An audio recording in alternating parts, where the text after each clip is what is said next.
Bienvenidos a los Diálogos del Ágora. Hoy inauguramos una serie de encuentros con voces proscriptoras en materia de agua, sostenibilidad y desarrollo sostenible, y lo hacemos en un marco excepcional, la sala de lectura del Ministerio de Agricultura, un negociado responsable de cerca del 70% del consumo global de agua en España. Nos acompaña el Ministro de Agricultura, Pesca y Alimentación, don Luis Planas Puchades. Buenos días, Ministro, y bienvenido a los Diálogos del Ágora. Muchas gracias, encantado de participar en los diálogos. Ministro, en un contexto de enorme dificultad como el provocado por la COVID-19, el sector agroalimentario se ha erigido como un sector esencial que ha sabido dar respuesta de manera satisfactoria al test de estrés al que le ha sometido la pandemia. En esta nueva etapa que se abre, en esta etapa post-COVID, ¿cuál cree que deben ser los principales retos que ha de afrontar el sector? Bueno, yo creo que efectivamente, como usted dice, y tiene mucha razón, el sector agroalimentario ha sido un sector punta en la resistencia frente al coronavirus y continúa siéndolo en todo este periodo, yo diría que tan triste y tan grave de pandemia, no solo desde el punto de vista sanitario, sino también desde el punto de vista económico y social. Yo creo que el sector agroalimentario está ahí y nos lo ha demostrado una vez más. Nos lo ha demostrado proveyendo de alimentos y bebidas a todos los ciudadanos en España sin ninguna interrupción. Los lineales han estado completos durante todo el periodo y bien abastecidos. Fíjese, ha sido noticia que durante 24 horas, hace unas semanas, con ocasión de la borrasca Filomena, hubiera algunos supermercados que no pudieran abrir un día o algunos lineales faltaran algo. Fíjese, en esa perspectiva yo creo que el resultado ha sido magnífico. Y yo siempre lo digo, no es una situación casual, eso no es porque caiga del cielo. Eso es el trabajo de personas, ¿no? de mujeres y de hombres, de los que están trabajando en nuestra agricultura y en nuestra ganadería, en las cooperativas y en la industria agroalimentaria, en la distribución, las empresas y los trabajadores, y todas las empresas que además prestan servicios de logística, de insumos y demás, facilitando. Por tanto, ha sido una labor de abastecimiento, pero también, quiero subrayarlo, de exportación. Una de las noticias, y es importante desde el punto de vista de las divisas, de la entrada de divisas como consecuencia de la exportación agroalimentaria, hemos conseguido en los últimos 12 meses situarnos en más de 54.700 millones de euros, lo cual es una cifra récord, y con una balanza comercial de más de 18.400.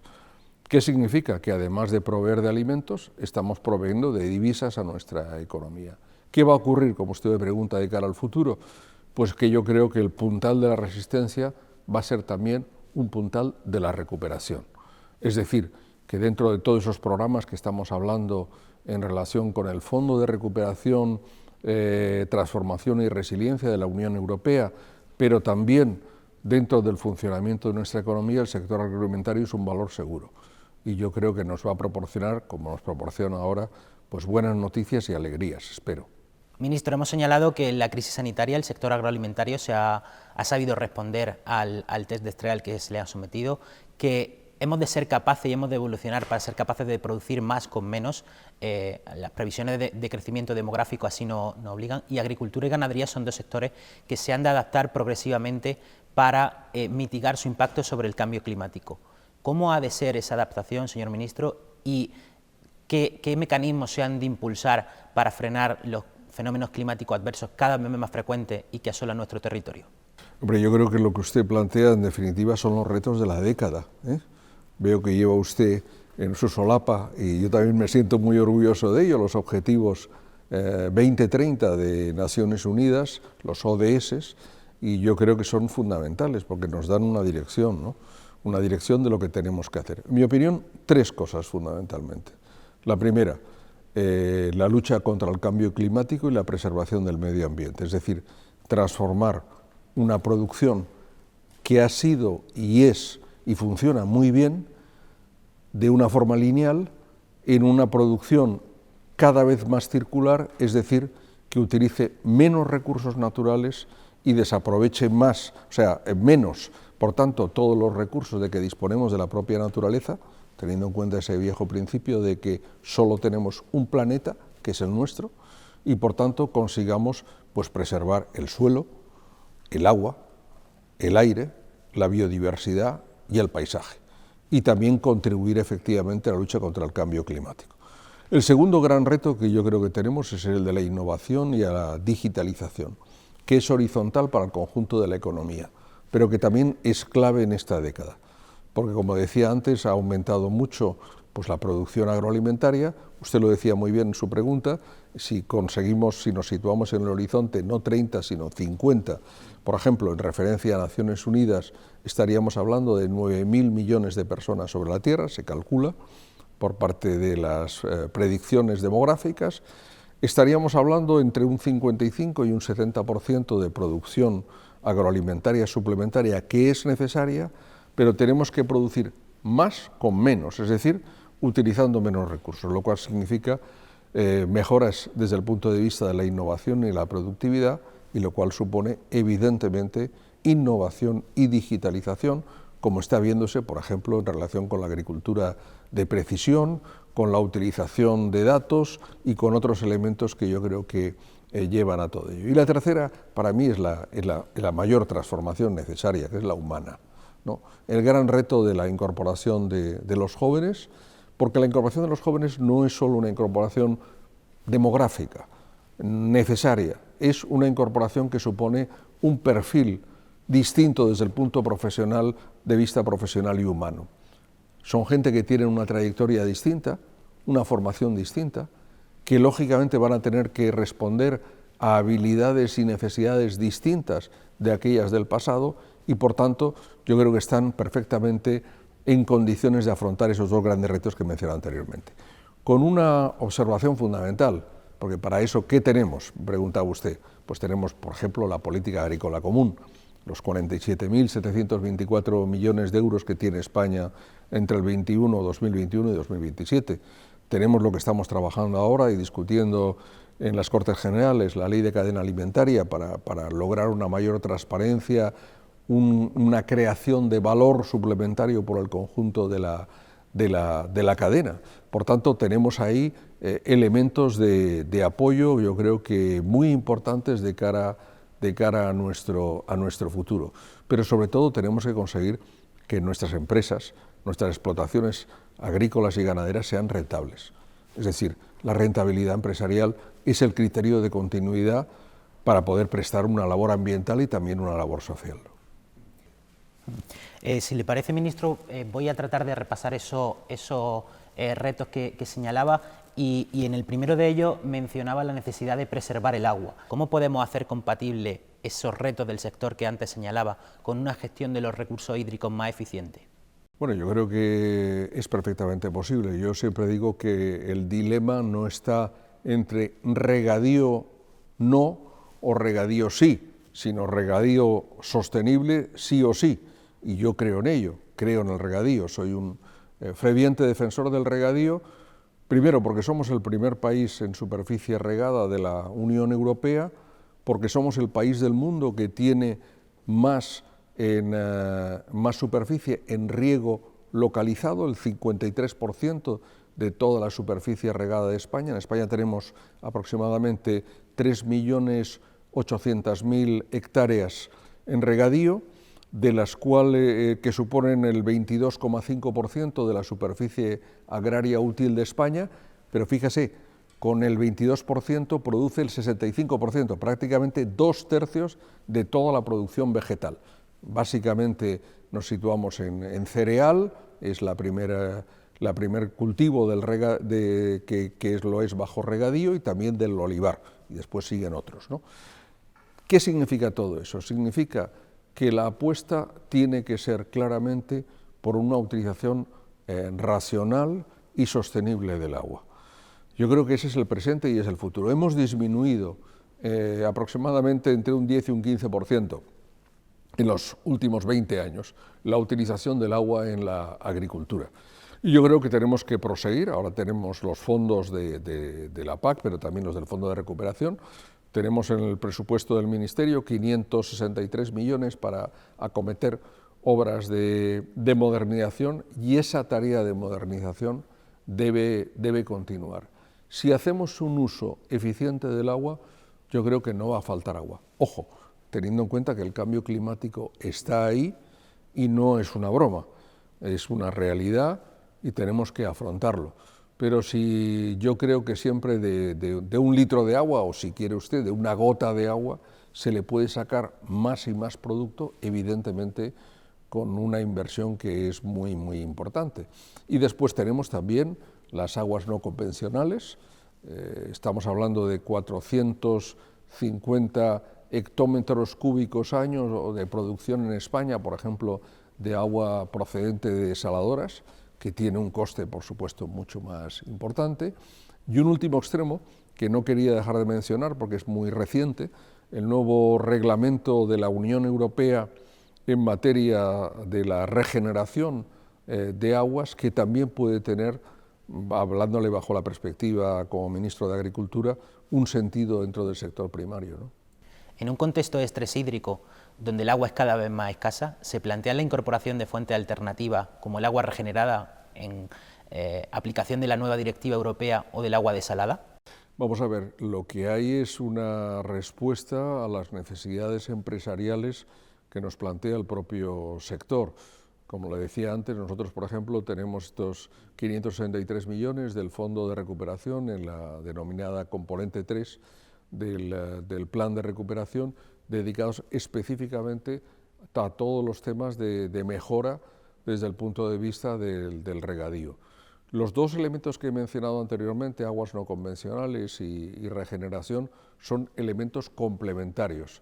Por tanto, hay que ver en cada lugar y en cada caso la realidad de España. España es un gran país en todos los sentidos, es una gran nación, y tenemos evidentemente agronómicamente realidades muy diversas, ¿no? Hay gente pues en la cornisa cantábrica que hablarle de regadío pues le parece una cosa exótica, ¿no? Casi, pero en cambio en el medio, en las dos Castillas o en el Mediterráneo o en el sur de España, evidentemente el regadío pues es una necesidad absoluta, especialmente en el sureste de España, que es, como usted bien sabe, denominada en Europa la huerta de Europa, ¿no? Y con razón. Por tanto, tenemos que ver el mix, ¿no? Tenemos que ver la combinación. Yo continúo pensando que el regadío eficiente es la mejor solución. Tiene algunos problemas, por ejemplo, desde el punto de vista energético, el incremento del coste de la factura eléctrica ha sido un factor que yo creo que ha penalizado injustamente a todos aquellos que han modernizado el regadío, y esto lo he hablado mucho con el sector, pero hay una buena noticia, y es que estamos aumentando y mejorando la eficiencia energética, la utilización de energías renovables. Quiero decir, recientemente he visto regadíos pues en el sureste de España, no solo ya con la utilización de placas solares, sino con mecanismos o cubiertas pues para evitar a través de reducir la evaporación y evitar, por tanto, la pérdida de agua, es decir, mecanismos muy inteligentes desde el punto de vista del aprovechamiento, y eso es una excelente noticia. Y por otra parte estamos trabajando también en el seno del Gobierno a través del tema de la modificación de los parámetros de la factura eléctrica, es decir, el término de potencia, el término de consumo, de cómo favorecer al regadío, ¿no? Ministro, señalaba anteriormente esa transición que se está produciendo en energía renovable y demás. El plan de recuperación sin duda también va a ayudar a esa transición. ¿En qué medida va a ser posible unir esa transición verde de fuente de energía renovable con esa digitalización en el sector del agua? Hombre, yo creo que están hechos el uno para el otro, ¿no? Son temas absolutamente complementarios. Piense usted, por ejemplo, le voy a poner un ejemplo concreto, la agricultura de precisión. ¿De qué estamos hablando? Pues estamos hablando, por ejemplo, que en una parcela cultivada o en un cultivo permanente tengamos sensores que sean capaces de medir las necesidades de riego, por tanto las necesidades hídricas, y también las necesidades pues, desde el punto de vista de la fertilización o la utilización de productos fitosanitarios. ¿Cómo se obtienen esos datos? Se obtienen bien sea a través de drones o a través de satélites. Es decir, tenemos una vigilancia, un seguimiento que es evidentemente producto de una utilización, en este caso, de los datos obtenidos por vía digital a través de todos esos instrumentos de forma electrónica, ¿no? Yo creo que es un ejemplo muy concreto. Pues si quiere usted en el campo ganadero, pues recientemente visitaba una explotación, pues la posibilidad de utilización de robots, de la inteligencia artificial, desde el punto de vista no solo de la extracción de leche, sino también de poder seguir individualmente a cada animal, en este caso a cada vaca, ¿verdad?, desde el punto de vista de sus necesidades de alimentación o la necesidad de refuerzo de la alimentación, y todo eso puede estar perfectamente digitalizado y perfectamente controlado desde el punto de vista. ¿Quiere decir eso, y no quiero pasar de la ciencia ficción, que los seres humanos no somos necesarios? No, en absoluto. Hace falta mujeres y hombres que estén dispuestos a hacer ese proyecto, y eso no lo hacen máquinas, eso lo hacemos personas, ¿no? Pero es muy importante todo eso. Ministro, anteriormente ha señalado el relevo generacional y la digitalización como dos de los grandes retos que ha de afrontar el sector, pero uno y otro requieren formación y cualificación. ¿Qué mecanismos, qué proyectos está impulsando el Ministerio para conseguir esa efectiva incorporación de los jóvenes al sector agroalimentario? Bueno, yo creo que eso es efectivamente, como siguiendo el hilo de su pregunta anterior, efectivamente ese es como decía, uno de los grandes retos. Es lo que estamos ahora, por ejemplo, en la preparación del Plan Estratégico Nacional de España de cara a presentar a la Comisión Europea para los próximos años sobre la política agrícola común. Uno de los elementos centrales de la discusión que tenemos, porque hay competencias compartidas entre el Gobierno de España y el Gobierno de las comunidades autónomas, es justamente qué le ofrecemos a los jóvenes que quieran incorporarse. Evidentemente la Unión Europea, a través de la PAC, tanto en el primer pilar, las ayudas directas, como en el segundo pilar, en el FEADER, el desarrollo rural, ofrece ayudas para la primera instalación y a continuación unos complementos, digamos unas ayudas suplementarias por encima de los pagos directos y demás. Pero yo creo que no nos debemos quedar ahí. Yo desde luego como ministro no lo pienso así. Por eso en el ámbito de mis competencias y a través del desarrollo rural estamos llevando a cabo acciones que permitan pues, no solo la innovación, sino también elementos de formación. Lo repito, y ya es una expresión que mucha gente me conoce, yo creo que la extensión agraria es una parte y uno de los elementos fundamentales de la historia reciente de España. Los grandes éxitos de la actual agricultura y ganadería española no se entienden sin la extensión agraria de los años 60 y 70 y 80, incluso en nuestro país, y ahora se trata de hacer una nueva extensión agraria digital, que significa no solo proporcionar los medios, sino también el acompañamiento de ese asesoramiento que yo creo que es necesario pues, para los jóvenes que se incorporan. Pero además más cosas, por ejemplo, desde el punto de vista fiscal, en un decreto ley que aprobamos este año, el que modificaba la ley de la cadena alimentaria y el que fijaba el tema del valor, es decir, costes de producción, precio de venta, pues mucha gente no reparó en que había una medida fiscal también, que era el hecho de que la incorporación de los jóvenes en el IRPF, en el impuesto sobre la renta, se tribute ahora por 4 años y no por 1, como se hacía antes, lo cual era fiscalmente más desfavorable. Pero no me quedo ahí. En los ámbitos autonómicos, impuestos de sucesiones y otros, tenemos que ver qué se hace a ese respecto. Porque uno de los grandes problemas está, hablábamos antes de la formación y el acompañamiento empresarial, pero también en cómo se accede a la tierra. Si es el hijo o un familiar de un agricultor, lo puede tener más fácil. Si es alguien que no procede del mundo agrario y quiere incorporarse, necesita medios. ¿Qué significa eso? Que haya posibilidad de tierras en alquiler. El precio de la tierra en España, y es consecuencia de la buena situación del sector, no es barato y por tanto hace falta ayudas. Nosotros a través de SAECA, la Sociedad Anónima de Caución Agraria, Española de Caución Agraria, estamos trabajando sobre este tema para proporcionar avales a los posibles créditos bancarios sobre esta materia. Y finalmente hay un elemento que yo creo que es muy importante, que es lo referente a cómo uno se motiva en esa tarea tan difícil. Yo siempre digo que una tarea empresarial en el campo no es un ejercicio, una campaña o dos, son para que las cosas empiecen a funcionar de 5 a 10 años, o sea, un proyecto casi, yo diría, de vida. Por eso este año en los presupuestos hemos introducido una nueva medida, que es lo que yo llamo el Erasmus agrario español, que es simplemente algo tan sencillo como financiar la posibilidad de que un joven agricultor o ganadero o una joven agricultora o ganadera de una comunidad autónoma pueda viajar a otra, por eso lo es el Ministerio el que interviene, para visitar durante 15 días y ver cómo se lleva una explotación. Yo creo que todos aprendemos de otros, ¿no? Y es muy importante que esto se dé. En fin, podríamos estar horas hablando. Lo que quiero decir es que no es una medida que se solucione únicamente con la ayuda de la PAC, hablemos claro, y que hace falta que todos nos impliquemos, porque esto es el gran reto para mí que tenemos en los próximos años en el sector agroalimentario. Nos medirán dentro de 10 años, yo creo que el índice de nuestro éxito o fracaso será claramente en que ese relevo generacional tan necesario sea materializado o no.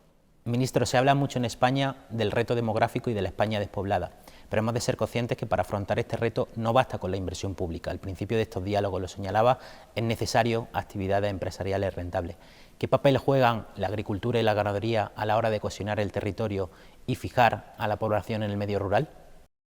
Sí, efectivamente, yo estoy de acuerdo. Yo creo que es, yo diría, no quiero hablar de porcentajes, pero yo creo que es la primera y más importante, ¿no? Pues si quiere, pues casi por encima del 80, en algunos lugares del 90 o más por ciento. Eso, y vuelvo a mi afirmación anterior, significa rentabilidad. O sea, si la inversión empresarial y la actividad empresarial no es rentable, la explotación no es rentable, es filantropía, y yo creo que la filantropía dura lo que dura el capital, y cuando se agota, pues se acabó. Y yo creo que eso no es el caso. Yo creo que hay ahora una nueva mirada, que yo considero importante.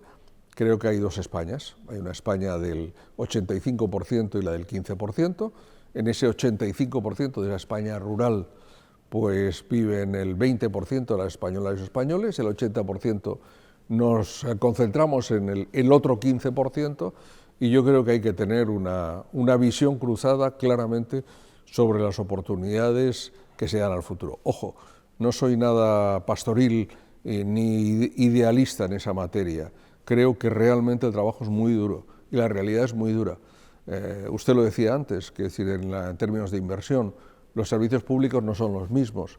Por tanto, las condiciones de vida son mucho más fáciles en una gran ciudad que en una pequeña localidad o una pequeña pedanía o un pequeño núcleo de población en el medio rural. Pero yo creo que en estos momentos podemos y debemos ofrecer otras oportunidades. Por supuesto, la agricultura y la ganadería. Otras derivadas, por ejemplo, que ya existen en muchos lugares de España, tremendamente interesantes, derivadas, por ejemplo, del turismo rural, pero sin excluir lo que supone la instalación de la industria, especialmente la industria agroalimentaria, pero no solo, es decir, industria y demás. Yo creo que es importante aprovechar este momento, este renovado interés de, si me lo permite, volver a las raíces, volver al origen. Hace unos días presentaba una campaña del Ministerio de la Red Rural Nacional sobre este tema.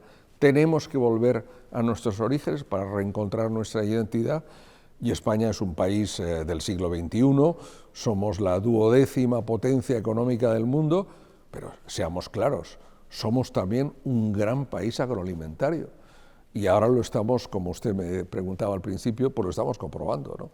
Y yo creo que eso hay que ver que no solo es presente, sino también futuro, ¿no? Ministro, hay otros eslabones importantísimos dentro de la cadena alimentaria, la industria, la distribución, el canal Horeca o el propio consumidor final. Todos esos eslabones influyen de manera esencial en el camino hacia la sostenibilidad. ¿De qué manera influyen esos eslabones de cara a frenar también el desperdicio alimentario? Bueno, aún no es ni anteproyecto de ley, porque aún no lo he llevado a primera lectura al Consejo de Ministros.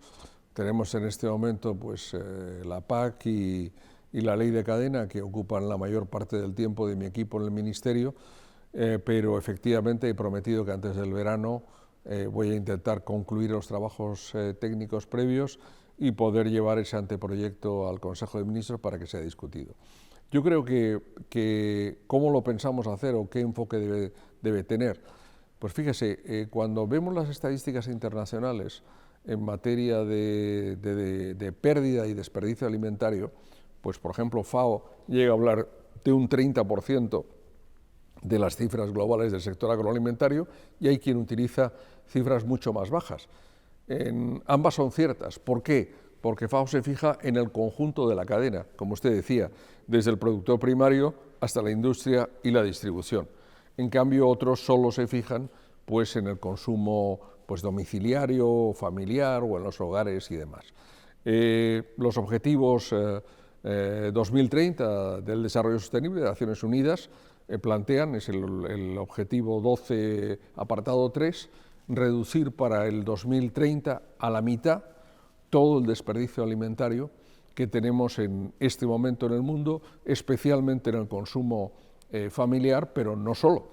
Yo creo que ese es un objetivo muy loable, que es perfectamente alcanzable, en el cual ya estamos trabajando. Por ejemplo, este ministerio tiene una campaña hace ya varios años, más alimento, menos desperdicio, pero yo creo que hay que ir un paso más adelante. Estamos inspirándonos en la preparación de los textos, en la legislación europea que existe sobre la materia y también por parte de alguna comunidad autónoma, por ejemplo Cataluña, tiene también una ley sobre esta materia. Todo eso nos inspira y espero que pues, a partir del verano, en la segunda parte de este año, haya un gran debate sobre el desperdicio, porque además es muy importante desde el punto de vista alimentario, es muy importante económicamente, porque significa pérdida evidentemente de alimentos, pero también de medios consumidos para producirlos.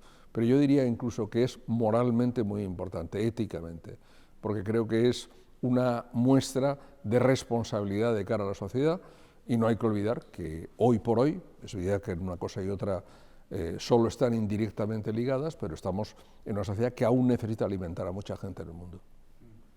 Ministro, permítame un momento que vuelva atrás y le pregunte por el Pacto Verde Europeo y por la estrategia del campo a la mesa. Ha sido una de las grandes apuestas que se ha hecho desde el Ministerio y me gustaría que me contase cómo se va a ejecutar, cómo se va a configurar y cómo se va a desarrollar, porque creo que es un tema de... Bueno, yo diría que el Pacto Verde Europeo es un gran horizonte para el conjunto de la Unión Europea de cara al futuro y además yo diría que en coordinación con el resto de los grandes países de nuestro planeta, ¿no?, de la Tierra. Yo creo que es muy importante el que esa orientación para el 2050 de una economía descarbonizada suponga un elemento es un elemento para mí movilizador. Es decir, no solo es que tenemos un problema, el problema del cambio climático, es que le damos una respuesta de un modo que propicia a su vez el desarrollo económico. Pues piense usted en las grandes guerras mundiales, por desgracia, las dos grandes guerras mundiales del siglo XX. En los periodos de posguerra se produce un periodo de crecimiento por la destrucción, por desgracia, de muchas vidas humanas y de los medios físicos. Aquí estamos con un objetivo que es un objetivo movilizador para el conjunto de la sociedad, que nos proporciona un horizonte estratégico y que es importante para todos los sectores, también para el nuestro, para el sector agroalimentario. Y ahí, en la comunicación de la granja a la mesa, la Comisión Europea plantea unos objetivos. Yo me he permitido, en todos los debates que hemos tenido, decir varias cosas al respecto. La primera, que son objetivos que tenemos que perseguir. Por ejemplo, en materia de agricultura ecológica. Yo creo que estamos en condiciones de alcanzar los objetivos que nos fija la Unión Europea como referencia. Pero para eso necesitamos dos cosas. Necesitamos presupuesto, y ahí está la PAC, y también el Fondo de Recuperación, y necesitamos flexibilidad, necesitamos tiempo. Y un elemento fundamental, que no quisiera dejar de subrayar. Yo soy contrario al despotismo ilustrado. Yo soy un partidario de la transición ecológica, pero con aquellos que participan en la transición ecológica. Es decir, aquellos que necesitamos que agricultores y ganaderos sean actores de su destino y no espectadores. Aquí a mucha gente no le tenemos que explicar cómo hay que hacer las cosas. Hay que aprender también de ellos y dialogar. Y a través del diálogo y del consenso es como lograremos avanzar. No digo que otros medios no sean posibles y que puedan ser inclusive efectivos, pero yo creo que en una sociedad abierta como la que tenemos, como es hoy España y la Unión Europea, las cosas hay que vivirlas y hay que hacerlas por convicción, no por imposición. Eso significa más tiempo, significa más diálogo, como este mismo que estamos manteniendo hoy, y significa también más posibilidad de hacer las cosas. Pero esa es mi visión y concretamente es como creo que los agricultores y ganaderos pueden contribuir. Si usted le habla del Pacto Verde a algunos agricultores, les puede parecer a algunos pues algo que se les cae el techo encima de la cabeza, ¿no? Pero yo me gusta mucho decir y hablar, cuando alguien me lo plantea así, qué es lo que hay detrás, ¿no? Hay detrás, como hablábamos antes, otra forma de producir que puede ser diferente de la que se hacía en el pasado, pero que puede ser mucho más interesante desde el punto de vista del mercado, porque hay cada vez más clientes, por ejemplo, para la agricultura ecológica en Europa llamada orgánica, y eso supone poderle fijar a los alimentos o a las bebidas precios más altos y por tanto más ingresos para el productor. Y evidentemente es verdad que desde el punto de la preservación de la biodiversidad o de la utilización de productos fitosanitarios o fertilizantes estamos en una situación que tendremos que hacer unos progresos. Ojo, que yo siempre lo digo, tenemos que hacerlos en paralelo dentro y fuera de la Unión Europea. Por decirlo muy claro, aquello que se ha producido en unas condiciones en la Unión Europea significa que lo que venga de fuera tendremos que exigirle reciprocidad y, por tanto, identidad de condiciones de producción. Ministro, una última pregunta. Este año Naciones Unidas conmemora el Día Mundial del Agua el 22 de marzo con un lema, Water to Me, el valor del agua. Me gustaría preguntarle qué significa el agua para el ministro de Agricultura, Pesca y Alimentación del Gobierno de España. ¿Qué valor tiene el agua para usted, señor ministro? Hombre, yo creo que el agua es la vida, ¿no? El agua es la vida y es el presente y es el futuro, ¿no?